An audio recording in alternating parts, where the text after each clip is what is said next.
बापूजी, ये स्थित प्रज्ञ से ऊपर की भी कोई अवस्था और भी है क्या? हाँ है ना, स्थित प्रज्ञ अवस्था तो मनुष्य आत्माओं के लिए कहा है। ठीक है। मनुष्य को कहा, अर्जुन मनुष्य था ना, हाँ, मनुष्य था। अर्जुन मनुष्य था, तो भगवान कृष्ण ने अर्जुन को कहा कि तू स्थित प्रज्ञ बन, और स्थित प्रज्ञ होकर कर्म योगी बन, अपना कर्म कर, कर्म को छोड़ के युद्ध से मत भाग।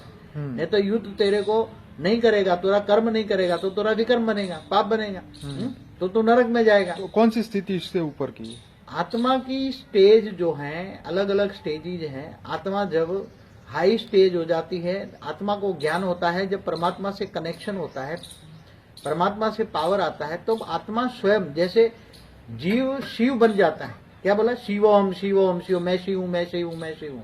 तो ऐसी तरह जब जीव शिव बन जाता है, ऐसी तरह आत्मा परम आत्मा बनती है, तब वो परम धाम में चली जाती है, अमरलोक में चली जाती है। तो ये भवसागर से परे चली जाती है, जैसे सात आसमान से परे, सात लोक से परे चली जाती है, 14 भुवन से परे चली जाती है। जैसे कृष्ण ने बताया अर्जुन को कि तू परम तत्व को सूर्य की भांति प्रकाशित कर दे ज्ञान द्वारा। भगवान कृष्ण ने सूर्य को ज्ञान समझा, ज्ञान सूर्य कहा। ज्ञान सूर्य माना ऐसे अरबों सूर्य है, एक गैलेक्सी में, एक आकाशगंगा में अरबों सूर्य है। तो आत्मा में इतनी शक्ति है कि अरबों सूर्य की भांति तेरे अंदर शक्ति है।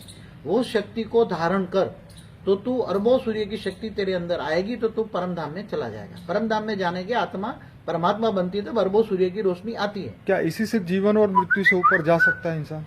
तो उसी को ही जीवन मुक्ति कहता है ना, उसी को ही जीवन मुक्ति कहते हैं, उसी को मोक्ष कहते हैं, उसको मुक्ति कहते हैं।